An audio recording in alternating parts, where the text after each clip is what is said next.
നമസ്കാരം. മിത സ്റ്റോറി ടൈമിലേക്ക് സ്വാഗതം. വിഭൂതി ഭൂഷൺ ബന്ദോപാധ്യായയുടെ പഥേർ പാഞ്ചാലി എന്ന നോവലിലെ അടുത്ത പാട്ട് കേൾക്കാം. വിവർത്തനം MKN പോറ്റി. 2. ഹരിഹര റായിയുടെ പൂർവ്വപുരുഷന്മാരുടെ ഗ്രാമമായ ജോഷഡ വിഷ്ണുപൂരിലെ ധനികരായ ചൗധരിമാർ പ്രാചീനകാലത്ത് കുറെ ബ്രാഹ്മണരെ കൊണ്ടുവന്ന് ഭൂമി ദാനം കൊടുത്തു താമസിപ്പിച്ചു. ഹരിഹരന്റെ പൂർവ്വപുരുഷൻ വിഷ്ണുറാം റായി ആ ബ്രാഹ്മണരിൽ ഒരാളാണ്. ബ്രിട്ടീഷു ഭരണം അപ്പോഴും ഭാരതത്തിൽ വേരുറച്ചിരുന്നില്ല. ഗതാഗത മാർഗങ്ങളിൽ എല്ലാം കള്ളന്മാർ, പിടിച്ചുപറിക്കാർ, കടൽ കൊള്ളക്കാർ തുടങ്ങിയവരുടെ ഉപദ്രവം ഏറെയുണ്ടായിരുന്നു. ഈ കള്ളന്മാരിൽ കൂടുതലും ഹോവാല, ബാഗ്ദി, ബാഊദി വർഗക്കാരായിരുന്നു. അവർ വളരെ കരുത്തന്മാരും കുന്തവും വടിയും വടിവാളും ഉപയോഗിക്കുന്നതിൽ സമർത്ഥന്മാരുമായിരുന്നു. മിക്ക ഗ്രാമങ്ങളുടെയും അതിർത്തികളിൽ ഇവർ സ്ഥാപിച്ച കരിങ്കാളി മന്ദിരങ്ങൾ ഇപ്പോഴും കാണാം. പകലൊക്കെ ഈ കള്ളന്മാർ മാന്യന്മാരായി നല്ല വേഷത്തിൽ നടക്കും. രാത്രിയിൽ കാളിപൂജയും കഴിഞ്ഞ് ദൂരെയുള്ള ഗ്രാമത്തിലെ വീടുകൾ കൊള്ളയടിക്കാൻ ഇറങ്ങും. അക്കാലത്ത് ധനിക ഗൃഹസ്ഥന്മാരും കൊള്ളയടിച്ച് സമ്പാദിക്കാറുണ്ടായിരുന്നു. വംഗഭൂമിയിലെ പല ജമീന്ദാർമാരുടെയും വലിയ സ്ഥിതിയിലുള്ള തറവാടുകളുടെയും സമ്പത്തിന്റെ അടിത്തറ ഇങ്ങനെ പൂർവ്വപുരുഷന്മാരുണ്ടാക്കിയ കൊള്ള മുതലാണ്. പഴയ ബംഗാളിന്റെ കഥകൾ അറിയാവുന്നവർക്കൊക്കെ ഈ കഥയും അറിയാം. വിഷ്ണുറാം റായിയുടെ പുത്രൻ ബീരു റായിക്ക് ഈ അപഖ്യാതി ഉണ്ടായിരുന്നു. അദ്ദേഹത്തിന് സ്ഥിര ശമ്പളം പറ്റുന്ന റാങ്കിഡി വർഗത്തിൽപ്പെട്ട പിടിച്ചുപറിക്കാർ സേവകരായി ഉണ്ടായിരുന്നു. നിശ്ചിന്തിപുരം ഗ്രാമത്തിന്റെ വടക്കേ ഭാഗത്തുകൂടി നവാബ്ഗഞ്ചിലേക്ക് പോകുന്ന വഴിയരികിൽ നോക്കെത്താത്ത വിശാലമായ മൈതാനത്തിലെ ഠാക്കൂർജി തടാകത്തിന്റെ കരയ്ക്കായിരുന്നു ഈ സേവകരുടെ താവളം. തടാകത്തിന്റെ കരയിൽ പടർന്നു പന്തലിച്ചു നിൽക്കുന്ന പേരാലിന്റെ ചുവട്ടിൽ ഒളിഞ്ഞിരുന്ന് ഒന്നുമറിയാതെ വരുന്ന പാവം യാത്രക്കാരെ കൊന്നിട്ട് അവരുടെ കയ്യിലുള്ളതെല്ലാം ഇവർ കൊള്ളയടിച്ചിരുന്നു. ഈ റാങ്കടികളുടെ കൊള്ള ചെയ്യൽ അത്ഭുത രീതിയിലായിരുന്നു. മുളവടി കൊണ്ട് തലയ്ക്കടിച്ചു വീഴിച്ചിട്ടാണ് കയ്യിൽ വല്ലതുമുണ്ടോ എന്ന് നോക്കുന്നത്. അതിനാൽ ചിലപ്പോൾ അടിയേറ്റ് മരിച്ച ആളുകളുടെ കയ്യിൽ ചില്ലി പൈസ പോലും കണ്ടില്ലെന്ന് വരും. ഇത്തരം സംഭവങ്ങളും കുറവായിരുന്നില്ല. മരിച്ച ആളുടെ ശവം തടാകത്തിലേക്ക് എടുത്തിട്ട് അടുത്ത ഇരയെ ആക്രമിച്ച് ആ പരിശ്രമത്തിന്റെ ക്ഷീണം തീർക്കാൻ അവർ ആൽച്ചുവട്ടിലേക്ക് തിരികെ വരും. ആ വലിയ ആൽമരം ഇപ്പോഴും ഉണ്ട്. വഴിയരികിൽ കുഴിഞ്ഞുകിടക്കുന്ന ആ സ്ഥലത്തെ ഇപ്പോഴും ഠാക്കൂർജി തടാകം എന്നു തന്നെയാണ് പറയുന്നത്. അതിപ്പോൾ ഒരു പാടമാണ്. നെല്ല് വിതയ്ക്കാനായി നിലം ഉഴുമ്പോൾ കൃഷിക്കാരുടെ കലപ്പയിൽ തട്ടി മനുഷ്യത്തലയോടുകൾ പൊങ്ങി വരാറുണ്ട്. ഇങ്ങനെ ഒരു കഥ കേട്ടിട്ടുണ്ട്. പൂർവ്വ ബംഗാൾ ദേശക്കാരനായ ഒരു ബ്രാഹ്മണൻ പുത്രനെയും കൂട്ടി കാളിഗഞ്ച് വഴി ശ്രീപുരം ഭാഗത്തേക്ക് പോവുകയായിരുന്നു. വൃശ്ചികമാസം ഒടുവിലാണ് സംഭവം. മകളുടെ വേളിക്ക് സ്വരുക്കൂട്ടിയ കുറച്ചു പണവും വസ്ത്രവും സാധനങ്ങളും കയ്യിലുണ്ടായിരുന്നു. ഹരിദാസ്പൂരിലെ വഴിയമ്പലത്തിൽ കയറി ആഹാരം ഉണ്ടാക്കി കഴിച്ച് ഉച്ച കഴിഞ്ഞിറങ്ങി. 5 നാഴിക ദൂരെയുള്ള നവാബ്ഗഞ്ചിലെ വഴിയമ്പലത്തിൽ രാത്രി കഴിച്ചു കൂട്ടണമെന്ന് വെച്ച് യാത്ര തുടർന്നു. വഴിയിലെ അപകടത്തെപ്പറ്റി അറിയായികയല്ല. രാത്രിക്ക് മുമ്പ് മൈതാനം കടക്കും എന്നാണ് കണക്ക് കൂട്ടിയിരുന്നത്. പക്ഷെ കണക്കുകൂട്ടൽ തെറ്റിപ്പോയി. കാർത്തിക മാസത്തിൽ പകൽ കുറവാണ്. നവാബ്ഗഞ്ചിൽ എത്തുന്നതിന് വളരെ മുൻപ് തന്നെ സോനഡാംഗ മൈതാനത്തിന് നടുക്കെത്തിയപ്പോഴേക്കും സൂര്യൻ അസ്തമിക്കാൻ തുടങ്ങി. രണ്ടുപേരും കാലു നീട്ടിവെച്ച് വേഗം നടന്നു തുടങ്ങി. എന്നാൽ ഠാക്കൂർജി തടാകത്തിന്റെ കരയ്ക്കെത്തിയപ്പോൾ റാങ്കടികളുടെ കയ്യിൽപ്പെട്ടു. ബ്രാഹ്മണൻ തലയിൽ വടികൊണ്ട് ഒരടി കിട്ടിയ പാടെ മൈതാനത്തിലേക്ക് ഓടി. പുത്രനും അച്ഛന്റെ പിന്നാലെ ഓടി. ഒരാൾ വൃദ്ധൻ, ഒരാൾ ബാലൻ. അവർ എത്ര നേരം റാങ്കടികളുടെ മുന്നാലെ ഓടും? അല്പസമയത്തിനകം തന്നെ രണ്ടിരകളും പിടിയിലായി. രക്ഷയില്ലെന്ന് മനസ്സിലായ ബ്രാഹ്മണൻ, എന്നെ കൊന്നോളൂ, കുഴപ്പമില്ല, ഈ മകനെ രക്ഷിക്കണം, വംശത്തിന്റെ പിണ്ഡവും ശ്രാദ്ധവും മുടങ്ങും ഇവൻ മരിച്ചാൽ എന്നൊക്കെ പറഞ്ഞു. സംഗതിവശാൽ ബീരു റായിയും അന്നത്തെ സംഘത്തിൽ നേരിട്ട് പങ്കെടുത്തിരുന്നു. ബ്രാഹ്മണനാണെന്ന് തിരിച്ചറിഞ്ഞപ്പോൾ പ്രാണഭയം മൂലം വൃദ്ധൻ കാലും കൈയും പിടിച്ചപേക്ഷിച്ചു, പുത്രനെയെങ്കിലും രക്ഷിക്കണേ. പക്ഷേ സരളനായ വൃദ്ധബ്രാഹ്മണന് മനസ്സിലായില്ല, അദ്ദേഹത്തിന്റെ വംശത്തിലെ പിതൃക്കൾക്ക് പിണ്ഡവും ശ്രാദ്ധവും മുടങ്ങുന്നതിനെക്കുറിച്ച് മറ്റുള്ളവർക്ക് ആശങ്കയില്ലെന്ന്.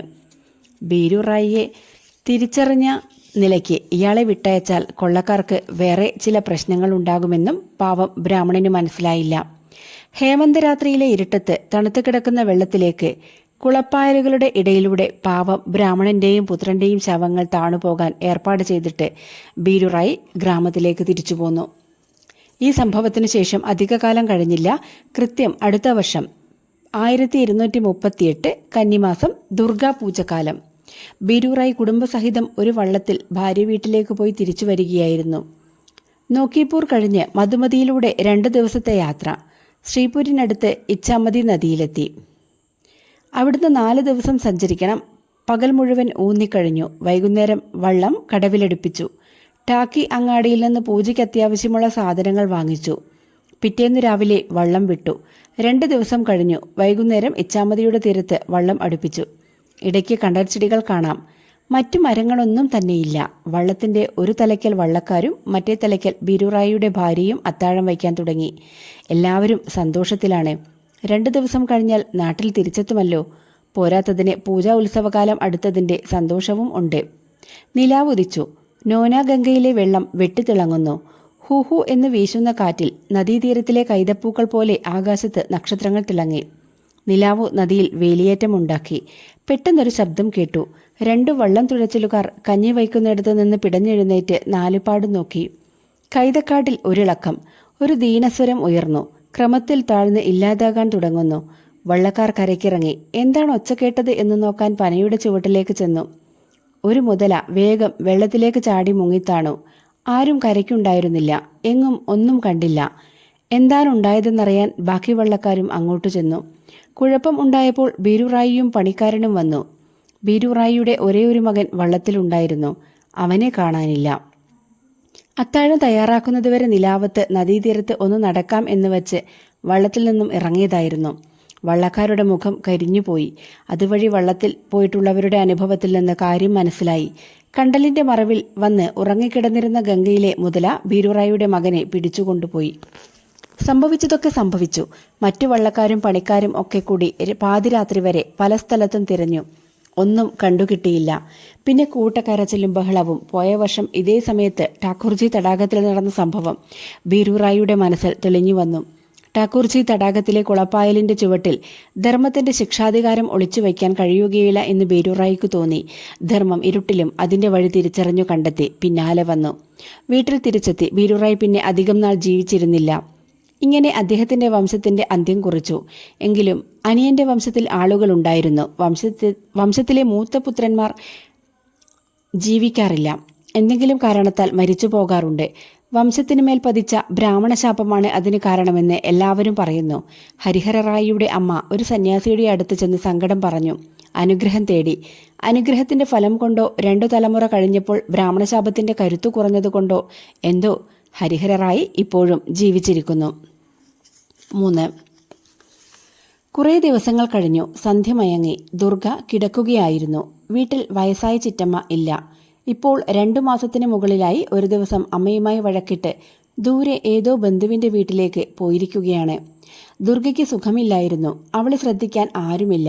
അമ്മ വന്ന് വിളിക്കുന്നതുവരെ കിടക്കും. വിളിച്ചെഴുന്നേൽപ്പിച്ച് വല്ലതും കൊടുത്താൽ കഴിക്കും. എപ്പോൾ കിടക്കുന്നു, എപ്പോൾ ഉണ്ണുന്നു, എപ്പോൾ ഉറങ്ങുന്നു എന്ന് ആരും കാര്യമായി ശ്രദ്ധിച്ചിരുന്നില്ല. കുട്ടി കിടന്ന് ഉറക്കം വരുന്നതുവരെ ചിറ്റമ്മ ചിറ്റമ്മ എന്ന് പറഞ്ഞ് കരഞ്ഞുകൊണ്ടിരിക്കും. എന്നും രാത്രിയിൽ അവൾ കരയാറുണ്ട്. ഒരു ദിവസം അങ്ങനെ കരഞ്ഞു കരഞ്ഞ് ഉറങ്ങി. കുറേ നേരം കഴിഞ്ഞപ്പോൾ പലരും വർത്തമാനം പറയുന്ന ഒച്ച കേട്ടുണർന്നു. അപ്പോൾ കാണാം കുടുനിയുടെ അമ്മ അടുക്കളയിൽ നിന്നുകൊണ്ട് സംസാരിക്കുന്നു. അടുത്ത വീട്ടിലെ നേവയുടെ മുത്തശ്ശിയുമുണ്ട്. പിന്നെയും ആരൊക്കെയോ വന്നിട്ടുണ്ട്. എല്ലാവരും തിരക്കിട്ട് എന്തൊക്കെയോ ചെയ്യുന്നു. അവൾ കുറച്ചുനേരം ഉണർന്നിരുന്നിട്ട് വീണ്ടും കിടന്നു. ഇല്ലിക്കൂട്ടത്തിൽ കാറ്റുപിടിച്ച് കരുകരി ഞെരിയുന്ന ശബ്ദം.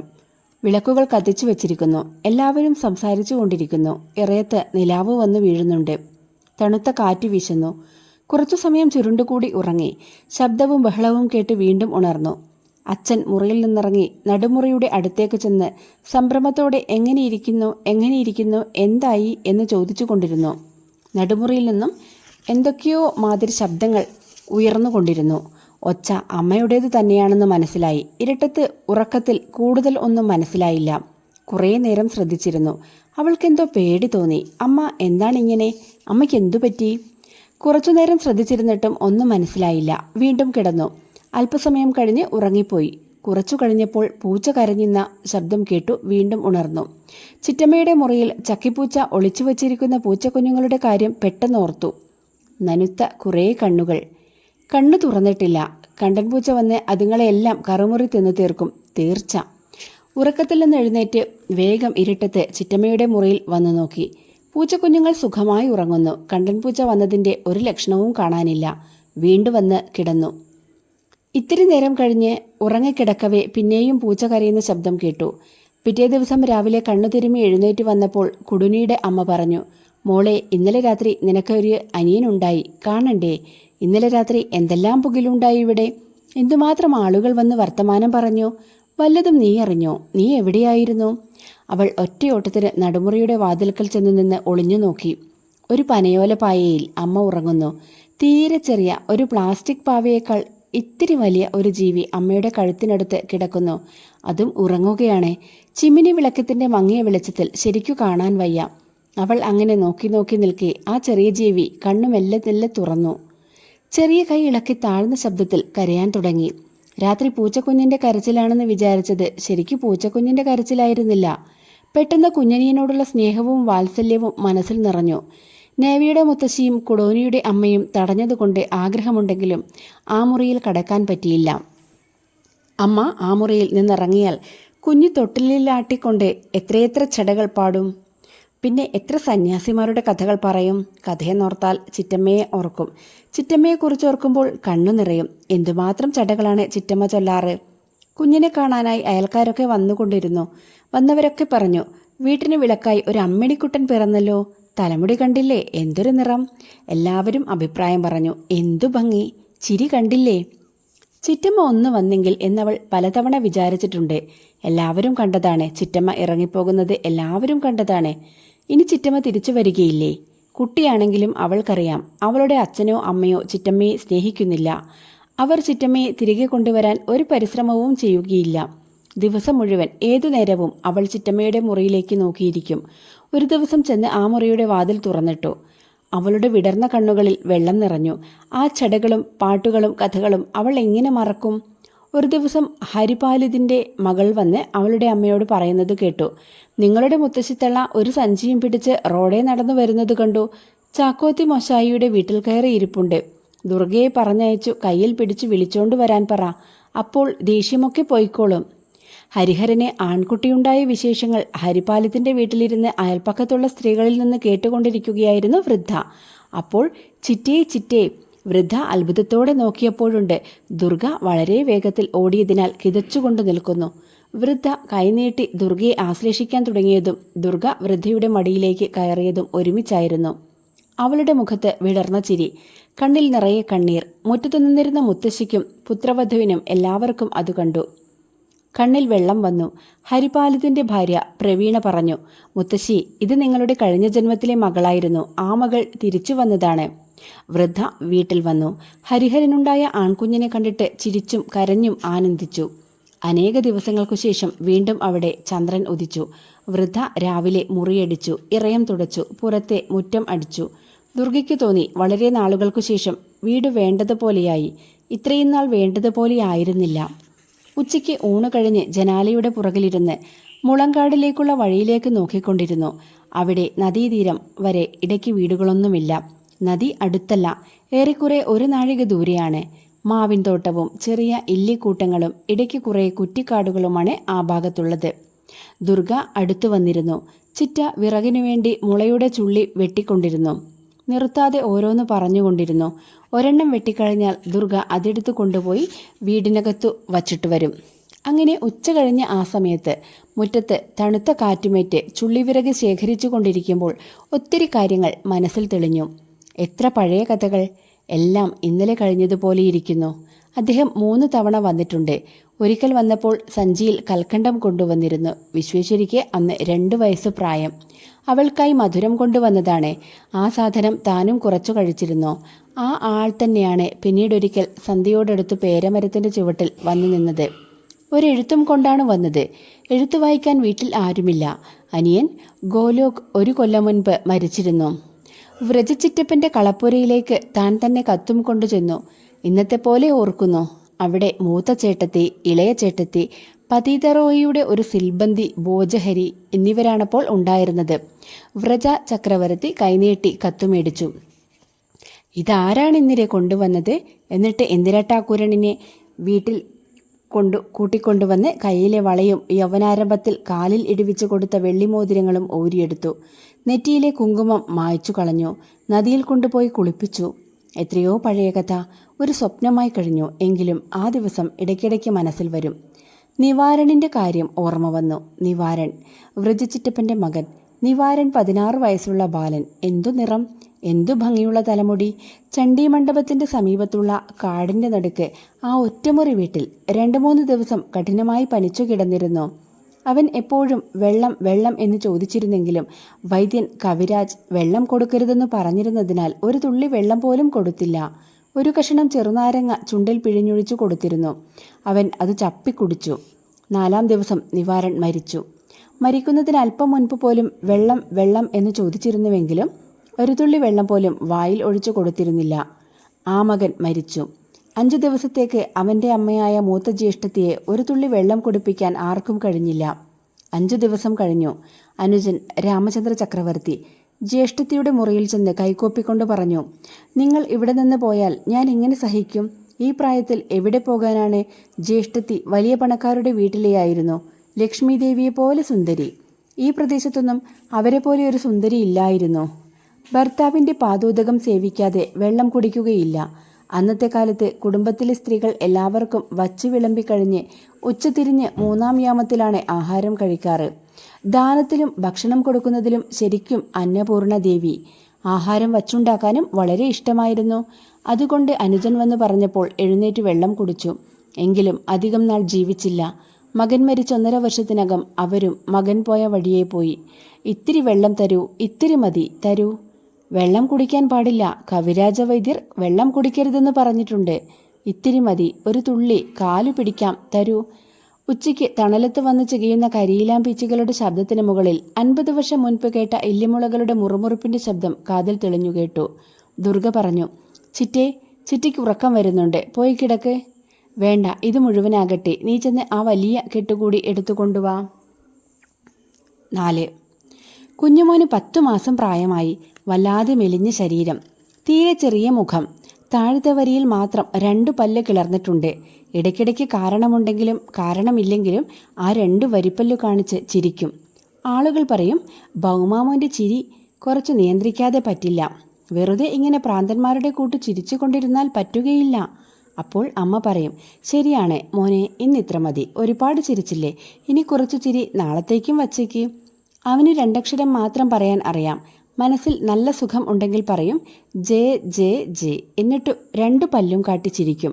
മനസ്സിൽ സന്തോഷമില്ലെങ്കിൽ ലാ ലാ ലാ എന്ന് പറഞ്ഞ് അലറി വിളിച്ചു കരയാൻ തുടങ്ങും.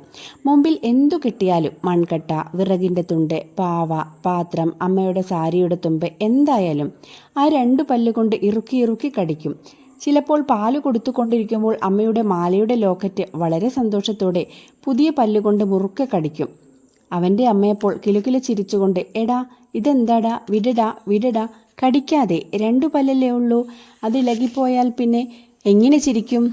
അവൻ എന്നാലും കടിവിടുകയില്ല. അപ്പോൾ അവൻ്റെ വായിൽ തള്ളവിരലിട്ട് ലോക്കറ്റ് തോണ്ടി വിടുവിച്ചെടുക്കും. കുട്ടിയെ എപ്പോഴും ശ്രദ്ധിക്കാൻ പറ്റിയില്ലെങ്കിലോ എന്ന് വിചാരിച്ച് അടുക്കളയുടെ പടിയിൽ കുറച്ച് ഉയർത്തി മുള കൊണ്ട് 2 മുട്ടിട്ട് കുഞ്ഞിനെ അതിനപ്പുറത്തിരുത്തിയിട്ടാണ് അടുക്കള ജോലി ചെയ്യുന്നത്. ചിലപ്പോൾ പാഞ്ഞു വന്ന് ഉപയോഗിച്ചു കൊണ്ടിരിക്കുന്ന പിച്ചാത്തിയോ തവിയോ എടുത്ത് ഒളിപ്പിച്ചു വെച്ചിട്ട് കുടുകുടിച്ചിരിക്കും. അദൃശ്യനായ ആരോടോ എന്ന വണ്ണം അവ്യക്തമായ ഭാഷയിൽ എന്തെങ്കിലുമൊക്കെ പറയും. ചിലപ്പോൾ ഏന്തി വലിഞ്ഞ് ഇല്ലിക്കാട്ടിലേക്ക് നോക്കിക്കൊണ്ട് നിൽക്കും.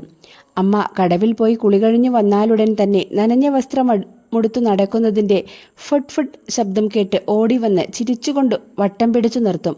അപ്പോൾ അവൻ്റെ അമ്മ പറയും, ഇതെന്താ മോനെ, ഞാൻ നിന്റെ മുഖമൊക്കെ തുടച്ചുമിടുക്കനായിട്ട് പോയതല്ലേ, നിലത്തു കിടന്നുരുണ്ട് നനഞ്ഞ കാക്കയെപ്പോലെ ആയല്ലോ, ഇവിടെ വാ.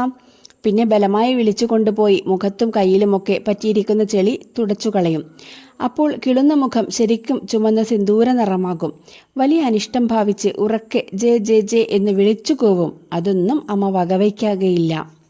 അതിൽ പിന്നെ അമ്മയുടെ കയ്യിൽ തോർത്തു കണ്ടാൽ അപ്പോൾ തന്നെ കുട്ടൻ തുള്ളി ഓടിച്ചെന്ന മുഖം അതിൽ ഒളിപ്പിക്കും. സർവജയെ വിളിക്കും, കുട്ടാ. അപ്പോൾ അവൻ വിളി കേൾക്കും, ടൂ ഊ ഊ.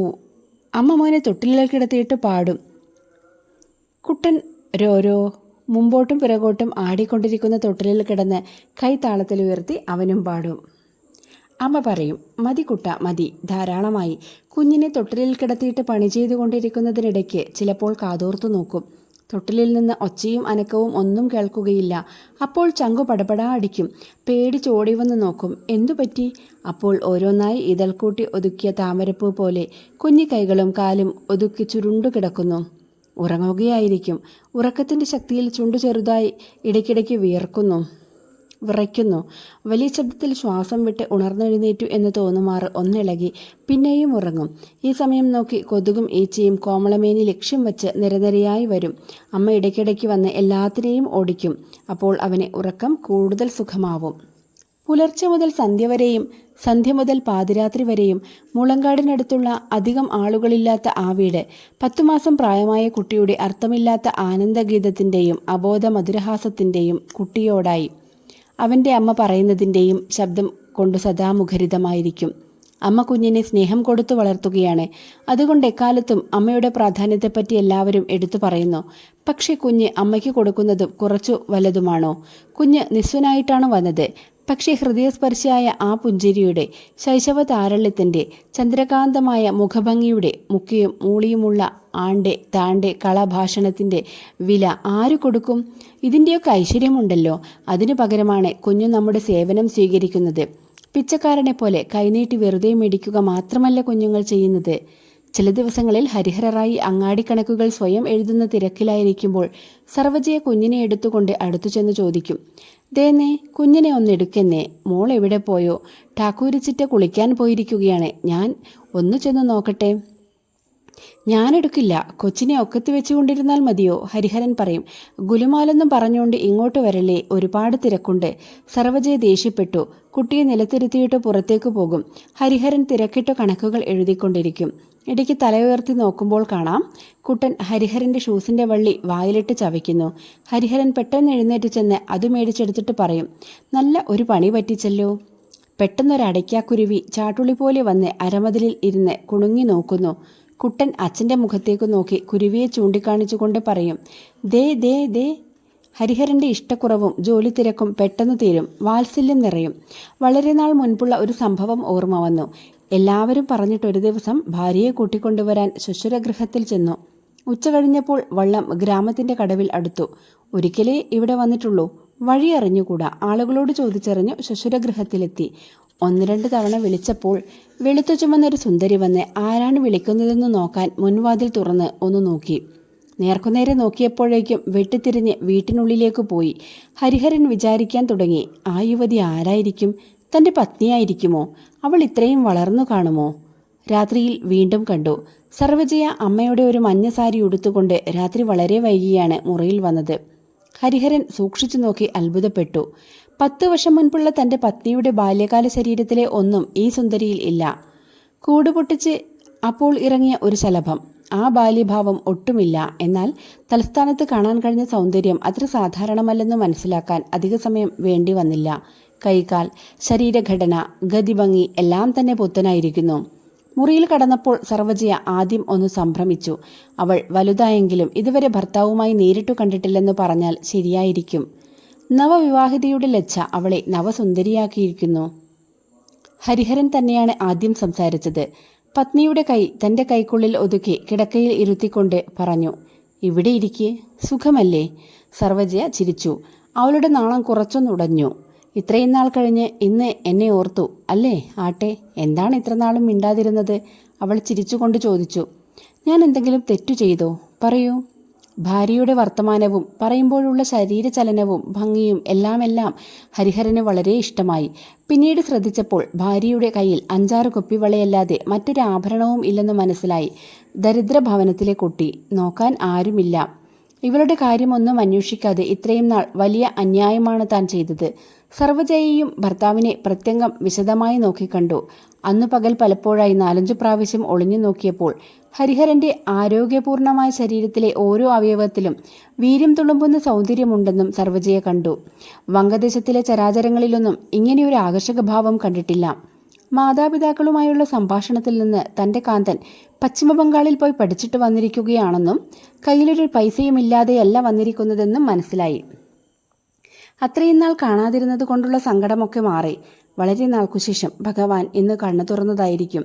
എല്ലാവരും പറഞ്ഞത് അവളുടെ ഭർത്താവ് സന്യാസിയായി പോയി, ഇനി ഒരിക്കലും തിരിച്ചു വരികയില്ലെന്നാണ്.